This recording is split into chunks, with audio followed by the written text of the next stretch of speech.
Hello दोस्तों, स्वागत है आपके अपने यूट्यूब चैनल पीसीएस मेकर पे। तो फ्रेंड्स, मैं मनीष आर्य आज से फिर आप लोगों के लिए बिहार एसआई का जो आपका जो प्रैक्टिस टेस्ट जो बीच में ब्रेक हो गया था, अब उसको मैं कंटिन्यू आज से फिर लेके आया हूँ फ्रेंड्स। तो आज देखिए, आज जो हमारा जो आपका जो बिहार एसआई का जो प्रैक्टिस सेट है वो प्रैक्टिस सेट नंबर 4 है फ्रेंड्स। याद रखिएगा कि ये जो प्रैक्टिस टेस्ट है ना आपका फ्रेंड्स, इसी से आपको क्वेश्चन लड़ेंगे। प्लीज़ एक बार फंसेंगे इससे क्वेश्चन, आप एक बार प्लीज़ आप एक बार ये जो इसका एसआई का जो प्रैक्टिस टेस्ट है एक बार जरूर देखिएगा फ्रेंड्स, क्योंकि अगर यहाँ पे आपको ओपनली चैलेंज किया जा रहा है कि दम है तो 50 अंक लाकर दिखाओ आप, ठीक है, आप दिखाओ। और देखिए फ्रेंड्स, ये स्पेशली ये पेड कोर्स नहीं है, फ्री टेस्ट एमसीक्यू में फॉर्मेट में दिया हुआ है। और ये जो अभी आपका जो दिसंबर में जो एग्जाम होने वाला है पोस्ट 2213, उसी का ये मॉक टेस्ट है। तो फ्रेंड्स प्लीज़, इससे पहले मैंने 1 2 3 अपलोड कर चुका हूँ, अगर आप नहीं देखे होंगे फ्रेंड्स तो प्लीज़ एक बार देखिए विद द फुल डिस्क्रिप्शन के साथ।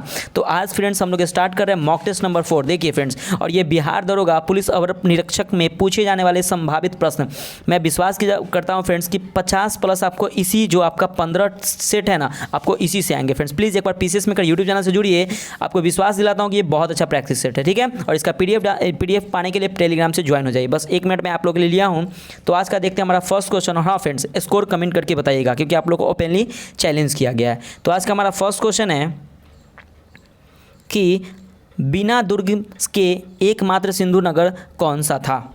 तो बताइएगा, एक का राइट आंसर हो जाए friends option number D, Chanhudaro. तो चनहुद्रो जो था वो बिना दुर्ग का एकमात्र सिंधु नगर है, और यह जो सिंधु नदी के बाएं तट पर स्थित है। और यहाँ से जो बड़ी यात्रा में जो प्रसाधन सामग्री मिली है, और यहाँ पे औद्योगिक नगर भी था। तो ये याद रखिए कि चनहुद्रो, ठीक है। मैं डिस्क्रिप्शन के साथ भी आप लोगों के लिए बताऊंगा, जो भी एक्स्ट्रा फैक्ट है आप लोग नोट डाउन कर लीजिएगा। नेक्स्ट है आपका 2 कि भारत में 5वीं शताब्दी ईसा पूर्व के प्राचीन विश्वविद्यालय की स्थापना कहाँ की गई थी। तो देखिएगा फ्रेंड्स, राइट आंसर हो जाएगा ऑप्शन नंबर सी, नालंदा में की गई थी। याद रखिएगा कि भारत में नालंदा विश्वविद्यालय की स्थापना 5वीं सदी में कुमारगुप्त प्रथम, याद रखिएगा कुमारगुप्त प्रथम के द्वारा किया गया था। कब? तो 415 से 455 के बीच में। तो याद रखिएगा, ठीक है, ये इंपॉर्टेंट है। नेक्स्ट है आपका, ये पूरा आपका सेट ही इंपॉर्टेंट है, ठीक है फ्रेंड्स, ये इंपॉर्टेंट है, पूरा सेट ही आप लोग के लिए इंपॉर्टेंट है। नेक्स्ट है आपका कि निम्नलिखित नामों से प्राचीन भारत के चिकित्सकीय त्रय की पहचान कीजिए। देखिए फ्रेंड्स, यहाँ पे आप लोग बताइएगा। तो इसका जो आपका राइट आंसर हो जाएगा फ्रेंड्स, आप लोग देखिएगा, कमेंट कीजिएगा। इसका जो मैं राइट आंसर आप लोग को बता देता हूँ, इसका राइट आंसर हो जाएगा ऑप्शन नंबर सी, चरक, सुसूत्र और बाघभट्ट, ठीक है। तो चरक हो गया, सुसूत्र हो गया, बाघभट्ट के चिकित्सीय त्रय के नाम से जाना जाता है, ठीक है। और ये तीनों की चिकित्सा आयुर्वेद के में सिद्धांत थे। तो ये भी आप लोग याद रखिएगा। नेक्स्ट है आपका 4 नंबर कि मौर्य वंश के तत्काल बाद किस वंश के मगध पर राज्य पर शासन किया था। बहुत इंपॉर्टेंट है ये, तो बताइएगा आप लोग। तो राइट आंसर हो जाएगा ऑप्शन नंबर बी, शुंग वंश ने। तो अंतिम मौर्य सम्राट बृहदत्त की हत्या करके पुष्यमित्र शुंग द्वारा, याद रखिएगा कब, तो 184 ईस्वी में शुंग वंश की स्थापना की थी। नेक्स्ट है आपका 5 नंबर कि किस चोल शासक ने श्रीलंका के उत्तरी भाग को जीतकर अपने साम्राज्य में एक प्रांत बनाया था। राइट आंसर हो जाएगा ऑप्शन नंबर सी, राज ने। तो फ्रेंड्स, श्रीलंका के उत्तरी भाग का विजय चोल शासक राज ने किया। तो राज के पुत्र राजेंद्र प्रथम ने संपूर्ण श्रीलंका का विजय किया। नेक्स्ट है फ्रेंड्स आप लोग का 6 नंबर क्वेश्चन। देखिए क्वेश्चन कि निम्न में से किसको, देखिए फ्रेंड्स क्वेश्चन है क्या कि निम्न में से किसको शक्तिशाली सैन्य बलों के एक समूह चिहालगानी के विनाश का श्रेय दिया जाता है। तो राइट आंसर हो जाएगा ऑप्शन नंबर सी, बलबन को दिया जाता है। तो याद रखिएगा, बलबन ने इल्तुतमिश द्वारा स्थापित 40 तुर्की सरदारों के दल को समाप्त किया था, ठीक है ना। किसने किया था? तो याद रखिएगा बलबन ने। अगला क्वेश्चन है आपका 7 नंबर कि वर्तमान दौलताबाद, जहां मोहम्मद बिन तुगलक ने दिल्ली से राजधानी को स्थानांतरित किया था, किसके समीप स्थित है। तो राइट आंसर हो जाएगा ऑप्शन नंबर बी, औरंगाबाद के समीप स्थित है। तो दौलताबाद और अहमदनगर जिले में स्थित है, और ये महाराष्ट्र का एक नगर है, और इसका प्राचीन नाम क्या था? तो देवगिरी है, याद रखिएगा। और इसके समीप का जिला कौन है? तो औरंगाबाद है। तो ये भी इंपॉर्टेंट है, ठीक है। नेक्स्ट है आपका 8 नंबर कि अकबर ने पंचमहल का निर्माण, जो खंभों के लिए विख्यात है, कहाँ किया था। तो राइट आंसर हो जाएगा option number B Fatehpur Sikri में किया था। तो अकबर ने पंचमहल का निर्माण फतेहपुर सीकरी में करवाया था, याद रखिएगा, ठीक है। और पंचमहल पिरामिड के आकार का 5 मंजिला भवन था उसमें, ठीक है। और पंचमहल में नालंदा के बौद्ध बिहारों की प्रेरणा पर आधारित था, ठीक है। अगला क्वेश्चन है आपका 9 नंबर कि ताजमहल के बारे में निम्नलिखित में से कौन सा तथ्य सही नहीं है। तो इसमें से बताइएगा फ्रेंड्स कौन सा सही नहीं है। तो देखिएगा इसमें जो पहला है कि यह एक भव्य मकबरा है, ये सही है। इसका निर्माण शाहजहां ने किया था, ये भी सही है। यह आगरा फोर्ट के बाहर स्थित है, ये भी सही है। और इन पर उन कारीगरों के नाम उत्कीर्ण है जिन्होंने इसका निर्माण किया था। तो ये फ्रेंड्स आपका गलत है, ठीक है, क्योंकि ताजमहल पर कुरान की आयतें उत्कीर्णित है और इस पर उत्कीर्णन का कार्य अमानता खां सिराजी ने किया था, ठीक है, याद रखिएगा। तो यहाँ पे right answer option number D आपका सही हो जाएगा। नेक्स्ट है आपका 10 नंबर कि सरकार का कंपनी से सम्राट को अंतरण लॉर्ड कैनिंग द्वारा 1 नवंबर 1858 को घोषित किया गया था। तो कहाँ पे किया गया था। तो राइट आंसर हो जाएगा ऑप्शन नंबर डी इलाहाबाद में किया गया था। तो याद रखिएगा कि सरकार का कंपनी से सम्राट को अंतरण लॉर्ड कैनिंग द्वारा 1 नवंबर 1800, याद रखिएगा 1 नवंबर 1858, ठीक है, ये इंपॉर्टेंट है, को इलाहाबाद के मिंटो पार्क में पढ़े गए महारानी विक्टोरिया के घोषणा पत्र द्वारा किया गया था, ठीक है। देखिए फ्रेंड्स इसका क्वेश्चन देखिए, आप लोग क्वेश्चन देख के आप लोग समझ ही रहे होंगे कितना इंपॉर्टेंट क्वेश्चन है, कितना अच्छे लेवल का क्वेश्चन है। आपको बिहार एसआई का 4 क्वेश्चन इसी से फंसेंगे और अगर आप तैयारी कर रहे होंगे तो, ठीक है। एक बार देखिएगा शुरू से लेकर अंत तक जरूर वीडियो को प्लीज़। उपनिवेशी भारत में कोलकाता में एशियाटिक सोसाइटी की स्थापना किसने की थी। तो राइट आंसर हो जाएगा ऑप्शन नंबर ए ने विलियम जोन्स ने की थी। तो याद रखिएगा विलियम जोन्स द्वारा 1784 कब, तो याद रखिएगा 1784 में, 1784 में वारेन हेस्टिंग के समय में the Asiatic Society of Bengal की स्थापना की गई थी। बहुत इंपॉर्टेंट है ये। अगला क्वेश्चन है आपका 12 नंबर कि प्रसिद्ध क्रांतिकारी गीत सरफरोशी की तमन्ना अब हमारे दिल में है की रचना किसने की थी। तो राइट आंसर हो जाएगा option number D Ram Prasad Bismil ने, ठीक है। तो प्रसिद्ध क्रांतिकारी गीत सरफरोशी की तमन्ना अब हमारे दिल में है की रचना राम प्रसाद बिस्मिल ने की थी। अगला क्वेश्चन है आपका 13 नंबर कि निम्नलिखित में से कौन 1857 के गदर से संबंधित नहीं है, इंपॉर्टेंट है। तो राइट आंसर हो जाएगा ऑप्शन नंबर सी चंद्रशेखर आज़ाद।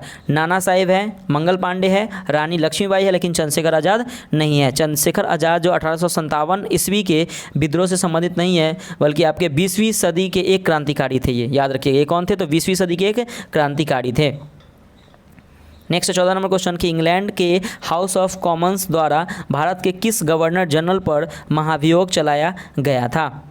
राइट आंसर हो जाएगा option number A Warren Hastings पे, ठीक है। तो याद रखिएगा इंग्लैंड के हाउस ऑफ कॉमन्स द्वारा वारेन हेस्टिंग्स पर महाभियोग चलाया गया था, ठीक है ना। तो ये इंपॉर्टेंट है। और ये तो वर्क ने हेस्टिंग्स को चूहा और नेबला, एक झूठा बैलों का ठेकेदार और अन्याय की मुखिया संज्ञाओं से संबोधित किया था, ठीक है, याद रखिएगा ये भी। नेक्स्ट है आपका 15 नंबर कि इंडियन नेशनल कांग्रेस का बंटवारा मध्यमार्गी और चरमपंथी वर्गों में किस वर्ष में हुआ था। तो राइट आंसर हो जाएगा ऑप्शन नंबर ए 1907 में। तो 1907 के सूरत अधिवेशन में कांग्रेस नरमपंथी और गरमपंथी जुट में विभाजित हो गया था। अगला है 16 नंबर क्वेश्चन कि बोस्टन चाय पार्टी की घटना का संबंध किससे है। तो राइट आंसर हो जाएगा ऑप्शन नंबर डी अमेरिका स्वतंत्रता युद्ध से। तो फ्रेंड्स बोस्टन चाय पार्टी की घटना जो अमेरिका स्वतंत्रता युद्ध के दौरान, याद रखिएगा डेट इसका 16 दिसंबर 1773 ईस्वी, ये इंपॉर्टेंट है, को ही थी। अगला क्वेश्चन आपका 17 नंबर कि संविधान के निर्माताओं के मनोभाव और आदर्श प्रतिबिंबित होते हैं। तो राइट आंसर हो जाएगा ऑप्शन नंबर सी उद्देशिका में, प्रस्तावना में, ठीक है। तो याद रखिएगा कि भारतीय संविधान की उद्देशिका में संविधान निर्माताओं के मनोभाव और आदर्श प्रतिबिंबित होते हैं, ठीक है। आगे आपका 18 नंबर कि सरकार के निम्न प्रणालियों में से किस में द्विसदन पद्धति एक अनिवार्य लक्षण है। तो राइट आंसर हो जाएगा ऑप्शन नंबर सी संघीय प्रणाली। तो संघीय प्रणाली में संसदीय प्रणाली 2 सदन वाली होती है। यहाँ निम्न सदन में जनता का प्रतिनिधित्व होता है, जबकि उच्च सदन में प्रांतों का प्रतिनिधित्व होता है। तो ये इंपॉर्टेंट है, याद रखिएगा। नेक्स्ट है आपका 19 नंबर कि भारत के संविधान के किस अनुच्छेद के अंतर्गत सशस्त्र बलों के सदस्यों के मौलिक अधिकारों को विशेष रूप से प्रतिबंधित किया जा सकता है। तो 19 का राइट आंसर हो जाएगा ऑप्शन नंबर सी अनुच्छेद 33। नेक्स्ट क्वेश्चन देखिए फ्रेंड्स, 20 नंबर क्वेश्चन है आपका कि भारतीय संविधान के अनुसार केंद्रीय मंत्री किसकी इच्छा रहने तक पद संभालेंगे। तो राइट आंसर हो जाएगा ऑप्शन नंबर ए, भारत के राष्ट्रपति। तो भारतीय संविधान के अनुच्छेद याद रखिएगा 75(2, ठीक है, भारतीय संविधान अनुच्छेद 75(2 के तहत केंद्रीय मंत्री राष्ट्रपति के प्रसाद पर अर्थात जब तक राष्ट्रपति की संवैधानिक इच्छा है पद धारण करते हैं, ठीक है। नेक्स्ट है क्वेश्चन आपका 21 नंबर कि यदि राष्ट्रपति अपने पद से त्यागपत्र देना चाहे तो वो किसे लिखकर ऐसा कर सकते हैं। तो राइट आंसर हो जाएगा ऑप्शन नंबर सी, ये उपराष्ट्रपति को देंगे। तो राष्ट्रपति कार्यकाल की समाप्ति के पहले अपना त्यागपत्र उपराष्ट्रपति को दे सकते हैं। याद रखिएगा ये किसके अनुच्छेद के अनुसार, तो अनुच्छेद 56 के 1(1) के अनुसार याद रखिएगा, ठीक है। और संविधान का अतिक्रमण करने पर राष्ट्रपति को महाभियोग द्वारा हटाया जा सकता है। किसके, तो महाभियोग हटाया जा सकता है। तो अनुच्छेद याद रखिएगा, बहुत इंपॉर्टेंट है, अनुच्छेद 61 के तहत इसे महाभियोग हटाया जा सकता है, ठीक है। अगला क्वेश्चन है आपका 22 नंबर कि भारत में संसद की वृत्तीय समितियां निम्नलिखित में से कौन सी है। तो 22 का राइट आंसर हो जाएगा, याद रखिएगा, देखिएगा सबसे पहले कि लोक लेखा समिति ये है, प्राक्कलन समिति और लोक उपक्रम समिति। तो राइट आंसर हो जाएगा ऑप्शन नंबर डी, ये तीनों आपकी समितियां हैं, ठीक है। अगला है आपका 23 नंबर कि भारत के संविधान की कौन सी अनुसूची राज्यसभा में सीटों के बंटवारे का निर्धारण करती है। राइट आंसर हो जाएगा ऑप्शन नंबर बी, चौथी अनुसूची। तो याद रखिएगा कि भारत के संविधान की चौथी अनुसूची राज्यसभा के सीटों के बंटवारा का निर्धारण करती है। तो याद रखिएगा जो तीसरी अनुसूची वो क्या करती है, तो याद रखिएगा तीसरी अनुसूची में संवैधानिक अधिकारों की शपथ के बारे में उपबंध है, ठीक है। और 5वीं में क्या है फ्रेंड्स, तो याद रखिएगा कि 5वीं अनुसूचित क्षेत्रों और अनुसूचित जनजातियों के प्रशासन एवं नियंत्रण के बारे में उपबंध है। और 6ठी में क्या है, तो असम, मेघालय, त्रिपुरा और मिजोरम राज्य के जनजाति क्षेत्रों के प्रशासन के बारे में उपबंध है। बहुत इंपॉर्टेंट पॉइंट है, प्लीज़ फ्रेंड्स आप इसे नोट डाउन कर लीजिए। अगर आप एसआई का एग्जाम का तैयारी कर रहे होंगे तो प्लीज़, बिहार का किसी भी एग्जाम का तैयारी कर रहे होंगे तो प्लीज़ आप इसे देखिए, बहुत अच्छा टेस्ट है फिर। प्लीज़ फ्रेंड्स आप देखिए, आपको इस अगर मॉक टेस्ट अगर क्वेश्चन नहीं आएंगे ना तो आप चैनल को अनसब्सक्राइब कर देना। ये बहुत ही अच्छा मॉक टेस्ट है आपके बिहार एसआई एग्जाम के लिए, प्लीज़। नेक्स्ट है आपका कि न्यायपालिका का मुख्य कार्य क्या है। तो 24 का राइट आंसर हो जाएगा ऑप्शन नंबर सी, कानून का न्याय निर्णयन। तो देखिए फ्रेंड्स, न्यायपालिका का जो मुख्य कार्य है कानून का न्याय निर्णयन करना है। अगला है 25 नंबर क्वेश्चन कि दिए गए राज्यों में उत्तर प्रदेश के अतिरिक्त लोकसभा में किन 2 राज्यों का प्रतिनिधित्व सबसे अधिक है। राइट आंसर हो जाएगा ऑप्शन नंबर बी, बिहार और महाराष्ट्र का। तो देखिए फ्रेंड्स कि उत्तर प्रदेश लोकसभा सीट 80 के अतिरिक्त लोकसभा में क्रमशः 40 एवं 48 सदस्यों के साथ बिहार एवं महाराष्ट्र राज्यों का प्रतिनिधित्व सबसे अधिक है।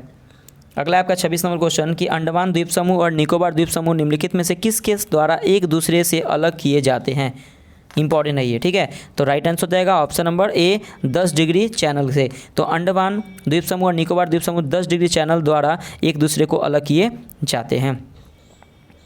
आगे देखिए, नेक्स्ट है आपका 27 नंबर क्वेश्चन कि निम्नलिखित में से विषम पद का पता लगाएं। इसमें से विषम कौन है। तो देखिएगा राइट आंसर हो जाएगा वॉल्सोन, ये डेल्टा, चाप झील, विस्पर्ण। इसमें से आपका देखिए डेल्टा, चाप झील एवं विस्पर्ण जो है ना ये मैदानी भागों में से संबंधित है, ठीक है। और बोल्सोन का संबंध जो है वो मरुस्थलीय क्षेत्र से संबंधित है। तो ऐसे भी क्वेश्चन पूछते हैं, ठीक है। नेक्स्ट है आपका 28 नंबर कि निम्नलिखित में से किसको सह्याद्री पर्वतमाला भी कहा जाता है। बहुत इंपॉर्टेंट है ये। तो राइट आंसर हो जाएगा ऑप्शन नंबर बी, पश्चिमी घाट को। तो पश्चिमी घाट को सह्याद्री पर्वतमाला भी कहा जाता है, ठीक है। नेक्स्ट फ्रेंड देखिएगा आपका 29 नंबर क्वेश्चन है, वायुमंडल में प्रायः गर्मी कहाँ से आती है। तो राइट आंसर हो जाएगा ऑप्शन नंबर सी, विकिरण से। नेक्स्ट है आपका 30 नंबर क्वेश्चन कि सामाजिक वानिका हैं तो क्या है। तो राइट आंसर हो जाएगा ऑप्शन नंबर डी, सरकारी स्वामित्व वाली भूमि पर उपयोगी पौधे को उगाना और उनकी व्यवस्था करना। तो देखिए फ्रेंड्स, वनारोपण को प्रोत्साहन करने वाला कार्यक्रम सामाजिक वानिका 1976 इसमें प्रारंभ किया गया था। याद रखिए कब, तो 1976 में यह प्रारंभ किया गया था। तो ये याद रखिएगा। नेक्स्ट है आपका मुल्लुपेरिया बांध का झगड़ा किस राज्य से संबंधित है। तो राइट आंसर हो जाएगा ऑप्शन नंबर बी, तमिलनाडु और केरल से संबंधित है। तो मुल्लुपेरिया बांध का विवाद जो है तमिलनाडु और केरल राज्यों से संबंधित है और इस बांध का निर्माण पेरियार नदी पर किया गया है। याद रखिए किस नदी पे, तो पेरियार नदी। नेक्स्ट 32 नंबर कि पृथ्वी कितनी पुरानी है, इसका निर्धारण किस प्रकार किया जाता है। तो राइट आंसर हो जाएगा option number B, radio metric काल निर्धारण के द्वारा। तो रेडियो मैट्रिक काल निर्धारण के एक तकनीक है जो 6 तत्वों जैसे चट्टानों में रेडियो समस्थानिक के क्षय होने की दर के सुधार पर इनका काल निर्धारण किया जाता है। ठीक है, तो ये भी आप लोग याद रखिएगा। नेक्स्ट है फ्रेंड्स आपका मैथ्स का क्वेश्चन है। ठीक है, अगर मैथ्स का क्वेश्चन मैं थोड़ा सा आप लोग हिंट देता हूँ। मैथ्स में है कि x तथा y की चालों का अनुपात 5:7 है। y 420 किलोमीटर की दूरी से 3 घंटे में पूरा करता है, तो x की चाल कितनी होगी। तो देखिए फ्रेंड्स, मैं आप लोग को बता देता हूँ। सबसे पहले यहाँ पे y की चाल है, तो याद रखिएगा कि y की चाल जो है वो 420 बटा क्या है, तो 420 यहाँ पे हो जाएगा 3 घंटा, 420/3 हो जाएगा। तो इसको अगर आप काटते हैं तो यहाँ पे 140 हो जाएगा किलोमीटर। ठीक है ना, और यहाँ पे देखिए एक्स की चाल हो जाएगा कितना, तो 140/7 इंटू क्या हो गया 5, काट कीजिएगा तो आपका 100 किलोमीटर आपका आंसर आ जाएगा प्रति घंटा। तो राइट आंसर हो जाएगा ऑप्शन नंबर बी सी आपका सही हो जाएगा। तो आप लोग बना लीजिएगा। ठीक है, नेक्स्ट है आपका 34 नंबर कि निम्न में से कौन सा एक वित्तीय आग्नेय सेल का उदाहरण है। तो राइट आंसर हो जाएगा ऑप्शन नंबर बी, ग्रेनाइट। तो फ्रेंड्स, जब मैग्मा सतह से नीचे ही ठंडा होकर ठोस रूप धारण कर लेता है तो वित्तीय या पतालीय आग्नेय सेल का निर्माण होता है, जिसे ग्रेनाइट चट्टान इसी का एक उदाहरण है। अगर नेक्स्ट 35 नंबर के ट्रांस ऑस्ट्रेलियन रेलवे के टर्मिनल है। तो राइट आंसर हो जाएगा ऑप्शन नंबर सी, पर्थ और सिडनी। तो ट्रांस ऑस्ट्रेलियन रेलवे मार्ग पूर्वी ऑस्ट्रेलिया यानी कि सिडनी के पश्चिमी ऑस्ट्रेलिया पर्थ से जोड़ती है। नेक्स्ट क्वेश्चन है आपका 36 नंबर कि निम्नलिखित में से किस कारण से वनों के लिए विशाल क्षेत्र रखने की आवश्यकता है। तो राइट आंसर हो जाएगा ऑप्शन नंबर डी, यानी कि पारिस्थितिकी संतुलन के लिए। देखिए नेक्स्ट 37 नंबर की OTEC का पूरा रूप क्या है। तो राइट आंसर हो जाएगा ऑप्शन नंबर डी कि ओशन थर्मल एनर्जी कन्वर्सन। तो याद रखिएगा OTEC का फुल फॉर्म क्या है, तो ओशियन थर्मल एनर्जी कन्वर्जेशन इसका फुल फॉर्म है। नेक्स्ट है आपका 38 नंबर कि मंगल की परिक्रमा कक्षा में जाने वाले प्रथम एशियाई देश का नाम बताइए। तो राइट आंसर हो जाएगा ऑप्शन नंबर सी, भारत। ठीक है, तो मंगलयान भारत का प्रथम मंगल अभियान है। ठीक है, और मंगल अभियान भारतीय अंतरिक्ष अनुसंधान संगठन इसरो, याद रखिएगा इंडियन स्पेस रिसर्च ऑर्गेनाइजेशन की एक महत्वाकांक्षी परियोजना थी। और इसके अंतर्गत याद रखिएगा कब, तो 5 नवंबर 2013 को आंध्र प्रदेश के श्री हरिकोटा स्थित सतीश धवन अंतरिक्ष केंद्र से ध्रुवीय उपग्रह प्रक्षेपण, इसका नाम रखिएगा। इस उपग्रह का नाम क्या है, ये एग्जाम में पूछता है, PSLV C-25। ठीक है ना, PSLV C-25 सफलतापूर्वक छोड़ा गया था। ठीक है, इसका हेडक्वार्टर इसरो का बेंगलुरु है, ये भी आप लोग याद रखिएगा। नेक्स्ट 39 नंबर की जल का घनत्व 1 ग्राम पर सीसी है, यह बिल्कुल सही है। तो 39 का राइट आंसर हो जाएगा option number B, 4 degree Celsius पर, क्योंकि 4 डिग्री सेल्सियस पर जो होता है पानी का आयतन न्यूनतम व घनत्व अधिकतम होता है, इसीलिए। नेक्स्ट है आपका 40 नंबर क्वेश्चन कि उस समय पूर्ण आंतरिक परावर्तन नहीं हो सकता जब प्रकाश क्या हो, तो जब प्रकाश पानी से होकर कांच में जाता हो। तो राइट आंसर क्या हो जाएगा, बी हो जाएगा। तो पूर्ण आंतरिक परावर्तन की घटना तब होती है जब प्रकाश सघन माध्यम से विरल माध्यम में जाती है। ठीक है, तो ये अभी आप लोग याद रखिएगा। नेक्स्ट है आपका कि हल कीजिए 41 नंबर को कि x + 2y या 2x - y। तो इसको क्या करना है फ्रेंड्स, इसको आप मल्टीप्लाई करते हैं, तो मल्टीप्लाई करेंगे तो क्या हो जाएगा 2x² plus 4xy minus xy minus 2y square. Friends, इसको अगर आप मैं यहाँ पे बन नहीं रहा है सॉल्व करने में, तो जब इसको अगर सॉल्व करेंगे तो इसका क्या हो जाएगा 2x² plus 3xy minus 2y square. तो राइट आंसर क्या हो जाएगा, ऑप्शन नंबर बी आपका सही हो जाएगा। आप लोग हल कर लीजिएगा। ठीक है, नेक्स्ट है आपका 42 नंबर कि डायनमो एक यंत्र है जो क्या करता है। तो इसका काम है कि यांत्रिक ऊर्जा को विद्युत ऊर्जा में बदलता है। तो right answer option number C आपका सही हो जाएगा। नेक्स्ट है आपका फ्रेंड्स आपका 43 नंबर, देखिएगा 43 नंबर क्वेश्चन को। ये देखिए फ्रेंड्स, आपका राम ने शिव को 3 वर्षों के लिए 6,000 रुपये तथा कृष्णा को 5 वर्षों के लिए 8,000 रुपये एक समान साधारण ब्याज की वार्षिक दर से उधार दिए। उन दोनों से कुल रुपये 5220 ब्याज राशि मिली, तो ब्याज की वार्षिक दर का प्रतिशत ज्ञात कीजिए। तो फ्रेंड्स, मैं आप लोगों को यहाँ पे आंसर कमेंट कर देता हूँ कि इसका जो आंसर होगा वो राइट आंसर हो जाएगा 9%, ऑप्शन नंबर डी। आप इसे सॉल्व कर लीजिएगा। ठीक है, मैथ्स का 2-4 क्वेश्चन आपके एग्जाम में पूछते हैं बिहार एसआई में। ठीक है, तो इसको आप लोग देखिएगा। नेक्स्ट है आपका 44 नंबर की पहला कंप्यूटर माउस किसने बनाया था, बहुत इंपॉर्टेंट है। तो राइट आंसर हो जाएगा ऑप्शन नंबर ए, डगलस एंजल्टवर्थ। तो प्रथम कंप्यूटर माउस का डिज़ाइन वर्ष कब दिया गया था? तो 1960 में डगलस एंजेलबर्ट ने निर्मित किया था और इस कार्य में उन्हें डगलस एंजेलबर्ट का निर्देशन प्राप्त हुआ था। ठीक है, नेक्स्ट है फ्रेंड्स आपका 45 नंबर क्वेश्चन। देखिएगा, ये भी बहुत इंपॉर्टेंट क्वेश्चन है। क्वेश्चन है आपका, कंप्यूटर से क्वेश्चन पूछते हैं। क्वेश्चन है आपका कि प्रोग्रामिंग में कुछ कथनों की बार बार पुनरावृत्ति को प्रायः क्या कहते हैं? तो 45 का राइट आंसर हो जाएगा फ्रेंड्स ऑप्शन नंबर ए, यानी कि लूपिंग कहते हैं। ठीक है, अगला क्वेश्चन है आपका 46 नंबर कि सी भाषा है तो क्या है? तो राइट आंसर हो जाएगा ऑप्शन नंबर सी, यानी कि मशीन के स्तर की भाषा है।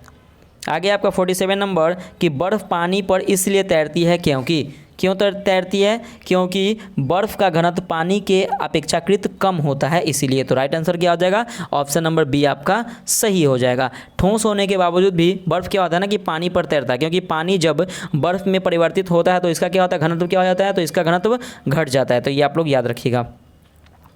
48 नंबर है कि निम्नलिखित में से कौन सा गुण भारी जल यानी कि हैवी वाटर में नहीं होता है? तो राइट आंसर हो जाएगा ऑप्शन नंबर ए कि भारी जल का क्वथनांक साधारण पानी से कम होता है। ठीक है, अब देखिए यहाँ पे भारी जल का क्वथनांक साधारण जल से अधिक होता है और भारी जल का जो क्वथनांक होता है ना फ्रेंड्स, आप लोग याद रखिएगा 101.4 डिग्री सेल्सियस, जबकि साधारण जल का क्वथनांक कितना होता है? तो 100 डिग्री सेल्सियस। तो ये आप लोग याद रखिएगा। ठीक है, नेक्स्ट है आपका 49 नंबर कि न्यूट्रॉन की खोज के लिए नोबेल पुरस्कार किसे दिया गया था? तो राइट आंसर हो जाएगा option number A James Chadwick ने। याद रखिए इलेक्ट्रॉन, प्रोटॉन और न्यूट्रॉन का। ठीक है, तो न्यूट्रॉन का खोज किसने किया था? तो जेम्स चैडविक ने किया था। कब किया था? तो 1932 में। याद रखिएगा 1932। कब किया था? तो 1932 में। और याद रखिए इलेक्ट्रॉन का खोज किसने? जे थॉमसन ने किया था। और इलेक्ट्रॉन हो गया। और प्रोटॉन का खोज किसने किया था? गोल्डस्टीन ने किया था। न्यूट्रॉन का खोज जेम्स चैडविक ने। तो ये आप लोग याद रखिएगा। नेक्स्ट है आपका 50 नंबर क्वेश्चन कि वह धातु पहचानिए जो निराविषी प्रकार की है। तो राइट आंसर हो जाएगा ऑप्शन नंबर बी, यानी कि स्वर्ण, यानी कि गोल्ड हो जाएगा। तो प्रकृति में सोना जो है, स्वर्ण जो मुक्त अवस्था में पाया जाता है, यही निराविषी यानी कि नॉन पॉइजनस प्रकार का धातु है। अगला है 51 नंबर कि नाभिकीय रिएक्टर में प्रयुक्त सर्ववर्धित यूरेनियम कौन सा है? तो राइट आंसर हो जाएगा ऑप्शन नंबर बी, एक विशिष्ट समस्थानिक के उच्च प्रतिशत सहित यूरेनियम। नेक्स्ट है आपका 52 नंबर क्वेश्चन कि मानव जठर में प्रोटीन पाचन के लिए उत्तरदायी अनुकूलतम परिवेश है। तो राइट आंसर हो जाएगा ऑप्शन नंबर बी, अम्लीय। तो मानव जठर में प्रोटीन पाचन अम्लीय माध्यम से में होता है, HCl हाइड्रोक्लोरिक। नेक्स्ट है 53 नंबर कि आजकल दूध को संतुलित आहार नहीं माना जाता है क्योंकि इसमें अभाव है। किसका अभाव होता है? कमी होता है। तो राइट आंसर हो जाएगा ऑप्शन नंबर बी, आयरन और विटामिन सी का कमी हो जाता है। तो दूध में आयरन और विटामिन सी पर्याप्त मात्रा में उपस्थित न होने के कारण आजकल दूध को जो संतुलित आहार नहीं माना जाता है। याद रखिएगा, बहुत इंपॉर्टेंट है ये। ठीक है, नेक्स्ट है आपका 54 नंबर कि अकल दाढ़ किसे कहते हैं? तो राइट आंसर हो जाएगा ऑप्शन नंबर सी, यानी कि तीसरी दाढ़ जो होती है उसे। ठीक है, पहले दांत में 20 दूध का दांत निकलते हैं। ठीक है ना, उसके बाद क्या होता है? इसे द्विदांती यानी कि दोबारा जन्म लेने वाला दांत भी कहते हैं। याद रखिएगा कि जब एक मनुष्य का पूरे जीवन काल में जो होता है ना 20 दांत टूटते हैं। याद रखिएगा, एग्जाम में क्वेश्चन पूछे हुए कितना? तो 20 दांत टूटते हैं, उसको फिर से 20 दांत वो होता है। नेक्स्ट है 55 नंबर कि दुग्धजनक हार्मोन का स्राव कहाँ पर होता है? तो राइट आंसर हो जाएगा ऑप्शन नंबर डी, पीयूष ग्रंथि। पीयूष ग्रंथि इसको मास्टर ग्लैंड कहते हैं। ठीक है ना, तो ये भी आप लोग याद रखिएगा।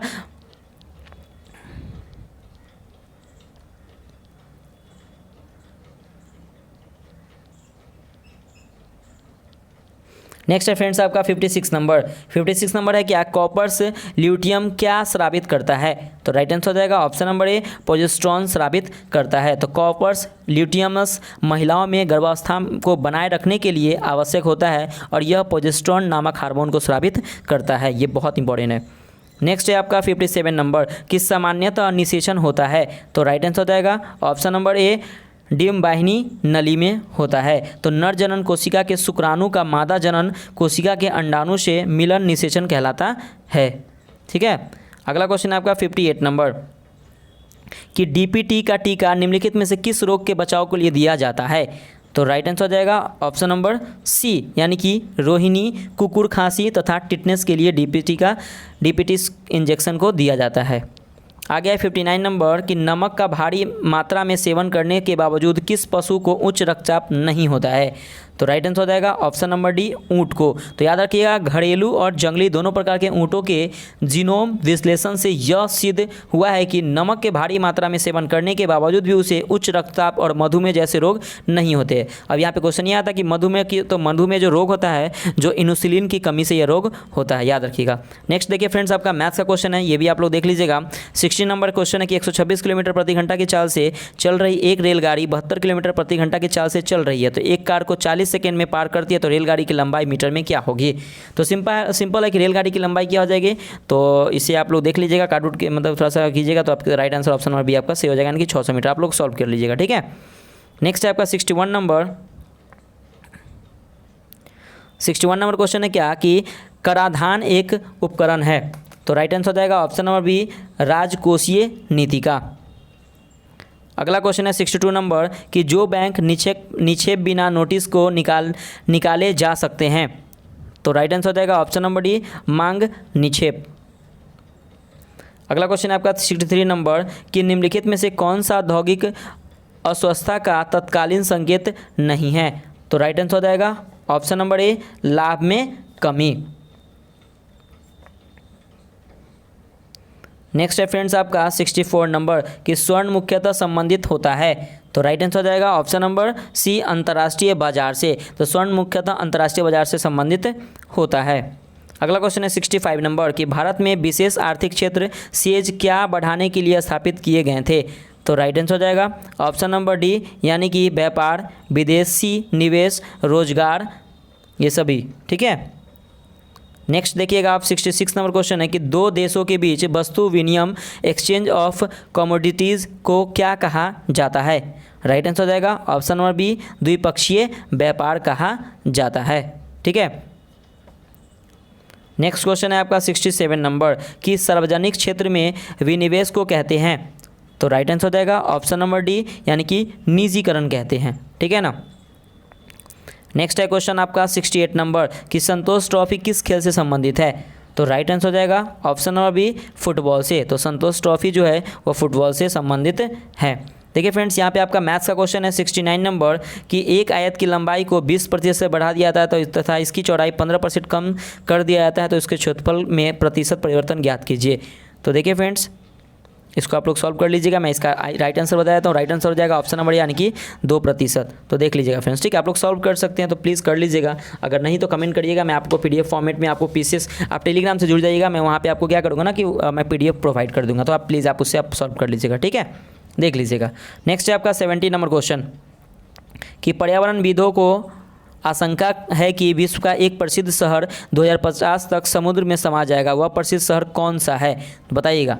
तो राइट आंसर हो जाएगा ऑप्शन नंबर सी, जकार्ता है। तो पर्यावरणविदों की आशंका की है कि 2050 तक इंडोनेशिया की राजधानी जकार्ता समुद्र में विलीन हो जाएगा। यही कारण है कि इंडोनेशिया अपनी नई राजधानी पूर्वी बोर्निया द्वीप में बनाने की योजना बना रहा है। तो याद रखिएगा, नई राजधानी पूर्वी क्या बनेगा, पूर्वी बोर्निया। नेक्स्ट है आपका 71 नंबर कि ग्लोबल लीडरशिप अवार्ड 2020 से किसे सम्मानित किया गया, तो राइट आंसर हो जाएगा ऑप्शन नंबर डी, यानी कि नटराज चंद्रशेखर और जेम्स टाइकलेट को, ठीक है। नेक्स्ट क्वेश्चन देखिएगा 72 नंबर कि प्रतिष्ठित शांति पुरस्कार 2020 किसे मिला है, बहुत इंपॉर्टेंट क्वेश्चन है। तो राइट आंसर हो जाएगा option number B, Amartya Sen को मिला है। तो फ्रेंड्स कमेंट करके ये बताइएगा कि 2021 का प्रतिष्ठित शांति पुरस्कार किसे दिया गया, तो कमेंट करके बताइए, बहुत इंपॉर्टेंट क्वेश्चन है ये। नेक्स्ट है 73 नंबर क्वेश्चन कि 73वें गोल्डन ग्लोब अवार्ड से किसे सर्वश्रेष्ठ अभिनेता का पुरस्कार मिला है, तो राइट आंसर हो जाएगा option number A, Joaquin phoenix को दिया गया है, ठीक है। तो देखिए फ्रेंड्स, जितने भी आपके अवार्ड से रिलेटेड, ये तो 2020 का है, मैं 2021 का जितने भी अवार्ड्स है मैं उस पर भी आप लोग का वीडियो बना चुका हूँ। तो एक बार फ्रेंड्स आप पीसीएस मेकर प्लेलिस्ट विजिट कीजिए, वहाँ पे आपको एडिटोरियल करंट अफेयर्स का नया लेटेस्ट बुक दिखेगा। तो प्लीज़ आप उससे वही बुक मैं आप लोग के लिए मतलब करंट अफेयर पढ़ाया जो आपके एग्जाम पॉइंट से ज़्यादा इंपॉर्टेंट होता है, एक बार जरूर देखिएगा फ्रेंड्स, ठीक है। नेक्स्ट है 74 नंबर की वर्ल्ड इकोनॉमिक्स आउटलुक रिपोर्ट में निम्न में से कौन सी एक अंतर्राष्ट्रीय संस्था जारी करता है, तो राइट आंसर हो जाएगा option number B, IMF international monetary fund, जिसको अंतर्राष्ट्रीय मौद्रिक कोष प्रतिवर्ष वर्ल्ड इकोनॉमिक्स आउटलुक रिपोर्ट जारी करता है, याद रखिएगा। नेक्स्ट है आपका 75 नंबर कि कामाख्या मंदिर भारत के किस आधुनिक राज्य में स्थित है?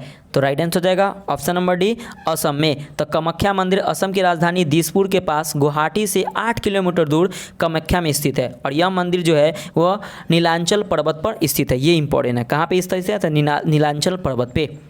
नेक्स्ट है 76 नंबर की विश्व बैडमिंटन चैंपियनशिप का खिताब हासिल करने वाली भारत की प्रथम खिलाड़ी कौन बनी है? तो राइट आंसर हो जाएगा option number B, PV Sindhu बनी है। अगला क्वेश्चन है 77 नंबर की दादा साहेब फाल्के ने किस वर्ष अपनी पहली फीचर फिल्म तैयार की थी? इंपॉर्टेंट है। तो राइट आंसर हो जाएगा ऑप्शन नंबर डी, 1913 में। तो दादा साहब फाल्के ने, याद रखिएगा, 3 मई, कब? तो 3 मई 1913 को बम्बई के कोरो नेशनल थिएटर में राजा हरिश्चंद्र नामक मूक फिल्म दर्शक को दिखाई थी। और कौन सा मूवी का नाम? तो राजा हरिश्चंद्र, याद रखिएगा। अगला क्वेश्चन है 78 नंबर कि संयुक्त राष्ट्र विकास कार्यक्रम UNDP, united national development programme की वर्ष 2019 का मानव विकास रिपोर्ट में भारत का स्थान कौन सा है? तो 78 का राइट आंसर हो जाएगा ऑप्शन नंबर बी, 129वां भारत का स्थान है। ठीक है, नेक्स्ट देखिएगा, इसमें आपको क्या करना है फ्रेंड्स, आपको मैच करना है। ठीक है, मैच करिएगा, बताइएगा। देखिएगा कि निम्नलिखित में से कौन मेल कर रहे हैं, तो इसमें से बताइएगा इसमें से मैच कौन कर रहा है। ठीक है, देखिए यहाँ पे पहला है नृत्य और दूसरा है आपका राज्य। तो कौन सा नृत्य किस राज्य से संबंधित है? तो पहला देखिएगा फ्रेंड्स आपका है भरतनाट्यम। तो भरतनाट्यम जो है वो किससे संबंधित है? तो तमिलनाडु से संबंधित है, पता है। कुचिपुड़ी, तो कुचिपुड़ी तो ये आंध्र प्रदेश से संबंधित है। और आपका है कथकली, तो कथकली जो है वो केरल से, क से कथक और क से केरल, याद रखिएगा। और ओडिशा जो है वो कहाँ से संबंधित है? ओडिसी, तो उड़ीसा राज्य से संबंधित है। ठीक है, तो 79 का राइट आंसर हो जाएगा ऑप्शन नंबर ए आपका सही हो जाएगा। अगला क्वेश्चन है 80 नंबर कि इकोनॉमिस्ट इंटेलिजेंस यूनिट द्वारा जारी लोकतंत्र सूचकांक 2019 में भारत को कौन सा रैंक मिला है? तो देखिए फ्रेंड्स, ये 2019 वाला जो एक आध दो करंट अफेयर, तो आप 2020-21 का करंट अफेयर आप देख लीजिएगा इसके पे। ठीक है, तो आप देख लीजिएगा एक बार, बस आपका क्वेश्चन है तो 2019 में क्वेश्चन भी पूछ देते हैं कभी कभी एग्जाम में। ठीक है ना, तो देख लीजिएगा इसको भी। तो राइट आंसर हो जाएगा ऑप्शन नंबर बी, यानी कि 51वां। अगला क्वेश्चन देखिएगा 81 नंबर है कि इंडिया विंस फ्रीडम आत्मकथा है, किसकी आत्मकथा है? तो राइट आंसर हो जाएगा option number A, Abdul Kalam Azad की। तो याद रखिएगा India wins freedom Abdul Kalam Azad की आत्मकथा है। 82 नंबर क्वेश्चन है आपका कि यूनेस्को ने वर्ष 2021 के लिए निम्नलिखित में से किसे विश्व पुस्तक राजधानी वर्ल्ड बुक कैपिटल घोषित किया है? राइट आंसर हो जाएगा ऑप्शन नंबर बी, यानी कि तिबिलिसी को। तो तिबिलिसी जॉर्जिया की राजधानी है, याद रखिएगा। और यह विश्व पुस्तक राजधानी घोषित किया जाने वाला विश्व का 21वां शहर बना है। कौन सा शहर? तो 21वां शहर बना है, ये याद रखिएगा। नेक्स्ट है आपका 83 नंबर कि भारतेंदु हरिश्चंद्र द्वारा रचित साहित्यिक पुस्तक बिहार के किस प्रेस में छपा करता था? तो राइट आंसर हो जाएगा ऑप्शन नंबर बी, खड़गविलास प्रेस, याद रखिएगा, खड़गविलास प्रेस में यह छपता था। अगला है आपका 84 नंबर कि देखिए फ्रेंड्स 84 नंबर क्वेश्चन है आपका, बिहार जो राष्ट्रीय उच्च पद से वंचित है? तो राइट आंसर हो जाएगा option number A, Banka. Next है आपका 85 नंबर के शहीद खुदीराम बोस स्मारक कहाँ स्थित है? तो राइट आंसर हो जाएगा ऑप्शन नंबर सी, मुजफ्फरपुर में स्थित है। 86 नंबर क्वेश्चन देखिएगा कि 86 नंबर क्वेश्चन देखिएगा फ्रेंड्स कि बरौनी ताप विद्युत केंद्र की स्थापना किस देश के सहयोग से हुआ था? तो राइट आंसर हो जाएगा ऑप्शन नंबर सी, रूस के साथ हुआ था। 87 नंबर क्वेश्चन है कि Bihar state industrial development corporation limited का मुख्यालय कहाँ पे है? तो 87 का राइट आंसर हो जाएगा ऑप्शन नंबर सी, पटना में स्थित है। अगला क्वेश्चन है आपका 88 नंबर कि हाल ही में सीरम इंस्टीट्यूट ऑफ इंडिया ने कोविड-19 की 10 करोड़ वैक्सीन के निर्माण हेतु किसके साथ समझौता किया है? तो राइट आंसर हो जाएगा ऑप्शन नंबर डी, यानी कि गावी के साथ, द वैक्सीन अलायंस के साथ और bill and Melinda Gates foundation के साथ, ये तीनों के साथ इन्होंने किया है। अगला 89 नंबर क्वेश्चन है आपका कि हाल ही में पीएम स्वनिधि योजना के लिए अनुशंसा पत्र मॉड्यूल लॉन्च किया है और इस योजना के संबंध में सत्य कथन कौन सा है? तो देखिएगा इसका जो फ्रेंड्स आपका राइट आंसर जाएगा वो ऑप्शन नंबर क्या हो जाएगा, देखिएगा कि यह रेहड़ी वे पटरी वालों को ऋण उपलब्ध कराने का योजना है, ये सही है। यह योजना आत्मनिर्भर पैकेज का भाग है, ये भी सही है। और इस योजना की शुरुआत 1 जून 2020 को की गई थी, यही सही। तो राइट आंसर क्या हो जाएगा, ऑप्शन नंबर डी आपका सही हो जाएगा। नेक्स्ट है आपका 90 नंबर क्वेश्चन कि सर्वोच्च न्यायालय न्यायाधीशों की संख्या संशोधन विधेयक 2019 के तहत सुप्रीम कोर्ट में अधिकतम न्यायाधीशों की संख्या होगी। तो राइट आंसर हो जाएगा ऑप्शन नंबर सी यानी कि 34 होगी। अगला क्वेश्चन है आपका 91 नंबर कि हाल ही में ट्राइफेड ने 6 अगस्त को अपना स्थापना दिवस मनाया है। ट्राइफेड की स्थापना हुई थी तो कब हुई थी? तो राइट आंसर हो जाएगा ऑप्शन नंबर ए 1987 में हुई थी ट्राइफेड की स्थापना। और इसके जो प्रथम एमडी थे याद रखिएगा SK चौहान थे और वर्तमान में इसके एमडी कौन है? तो प्रवीर कृष्णा। ठीक है, और इसका मुख्यालय क्या है? हेडक्वार्टर तो दिल्ली है, ये याद रखिएगा। नेक्स्ट है आपका 92 नंबर कि 10 अगस्त 2020 को प्रधानमंत्री द्वारा अंडमान और निकोबार द्वीप समूह से जोड़ने वाली सबमरीन ऑप्टिकल फाइबर केबल का उद्घाटन किया है। यह केबल किस शहर में से अंडमान और निकोबार द्वीप समूह को जोड़ती है? तो राइट आंसर हो जाएगा ऑप्शन नंबर बी, यह चेन्नई को जोड़ती है। ठीक है ना, तो ये भी आप लोग याद रखिएगा। नेक्स्ट है आपका 93 नंबर कि हाल ही में सादिया देहलवी का निधन हुआ है, ये थी कौन थी? तो राइट आंसर हो जाएगा ऑप्शन नंबर बी, ये मशहूर लेखिका एवं स्तंभकार थी। तो दिल्ली की मशहूर लेखिका एवं स्तंभकार सादिया देहलवी का अगस्त 2020 में कैंसर के कारण इनका क्या हो गया है? तो निधन हो गया है। अगला क्वेश्चन है 94 नंबर कि हाल ही में किस देश ने भारतीय सैनिकों की स्मृति में स्मारक बनाए जाने की घोषणा की है? तो 94 का राइट आंसर हो जाएगा ऑप्शन नंबर बी यानी कि बांग्लादेश में। ठीक है, तो बांग्लादेश वर्ष 1971 में बांग्लादेश में पाकिस्तान से मुक्त होने के लिए शेख मुजीबुर यानी कि बंगबंधु के नेतृत्व में मुक्ति संग्राम की गई थी, जिसमें भारतीय सैनिकों ने सहयोग दिया था। और उन्हीं के याद में बांग्लादेश के वर्तमान प्रधानमंत्री शेख हसीना, जिसको शेख मुजीबुर रहमान की पुत्री एवं अवालिमिक की नेता, एक सैन्य स्मारक बनाए जाने की घोषणा की है।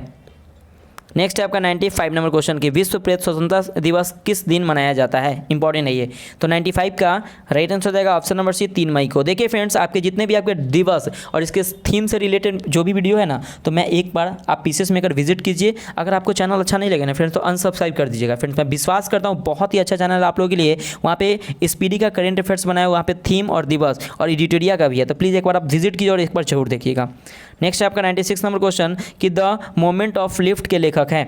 तो राइट आंसर हो जाएगा option number B Melinda Gates. अगला क्वेश्चन आपका 97 नंबर कि भारत के राष्ट्रीय मानवाधिकार आयोग NHRC के वर्तमान अध्यक्ष हैं। तो 97 का राइट आंसर हो जाएगा ऑप्शन नंबर बी न्यायमूर्ति HL दत्तू। नेक्स्ट है आपका 98 नंबर क्वेश्चन कि हाल ही में कौन सा राज्य गूगल क्लासरूम परियोजना के जुड़ने वाला पहला राज्य बना है? तो 98 का राइट आंसर हो जाएगा ऑप्शन नंबर सी महाराष्ट्र बना है। ठीक है, नेक्स्ट है आपका 99 नंबर कि 2011 की जनगणना अनुसार सर्वाधिक जनसंख्या वाला राज्यों को अवरोही क्रम है। तो बताइएगा इसका अवरोही क्रम क्या होगा? तो देखिएगा, तो सबसे पहले उत्तर प्रदेश, महाराष्ट्र, बिहार और पश्चिम बंगाल। तो right answer option number A आपका सही हो जाएगा। तो देखिए फ्रेंड्स, मैं आप लोगों के लिए डेली एक सेट प्रैक्टिस प्रोवाइड करूंगा। ठीक है ना, प्रैक्टिस सेट मैं डेली आप लोगों के लिए अभी से जब तक आपका एग्जाम नहीं हो तब तक मैं आप लोगों के लिए प्रोवाइड करूंगा। और बीपीएससी का तैयारी कर रहे हैं तो पीसीएस मेकर से जुड़ जाइए। बीपीएससी का जल्दी प्रैक्टिस आप लोगों के लिए जल्दी आप लोगों के बीच में आ रहा है, तो उसे भी आप जरूर देखिएगा। ठीक है, तो पहले आप ये बिहार एसआई का एग्जाम का आप तैयारी कीजिए। नेक्स्ट है आपका कि हाल ही में किस राज्य के 2 गाँवों को UNESCO inter government oceanography commission ने सुनामी तैयार घोषित किया है? तो 100 का राइट आंसर हो जाएगा ऑप्शन नंबर सी ओडिशा ने। तो united in government oceanography commission tsunami तैयार गांव के रूप में उड़ीसा के 2 गांव को घोषित किया है। ठीक है ना, तो देखिए फ्रेंड्स, आपका आज का जो मॉक टेस्ट नंबर 4 था फ्रेंड्स यहाँ पे कंप्लीट हो गया है। तो फ्रेंड्स देखिए, यहाँ पे आपको बिहार एसआई के लिए इसी टाइप के प्रश्न आपको पूछे जाएंगे एग्जाम में। देखिए, मैं आप लोगों को बोला था कि ये आपका पेड नहीं कोर्स है, आपका फ्री टेस्ट MCQ है, बहुत ही अच्छा लेवल का टेस्ट है फ्रेंड्स। प्लीज़ एक बार जुड़िए। और मैं आप लोगों को बोला था, चैलेंज किया था कि दम है तो 50+ अंक लाकर दिखाओ। बिहार दरोगा एसआई के लिए बहुत ज़्यादा इंपॉर्टेंट है, तो जुड़े रहिए, बने रहिए पीसीएस मेकर यूट्यूब चैनल पे। प्लीज़ फ्रेंड्स, अगर आपको वीडियो अच्छा लगे ना तो प्लीज़ लाइक जरूर कीजिएगा, कमेंट कीजिएगा जरूर, और हाँ स्कोर क्या हुआ जरूर बताइएगा, क्योंकि आप लोग को ओपनली चैलेंज किया गया है। ठीक है, तो मिलते हैं नेक्स्ट प्रैक्टिस के साथ। बाय बाय, जय हिंद दोस्तों।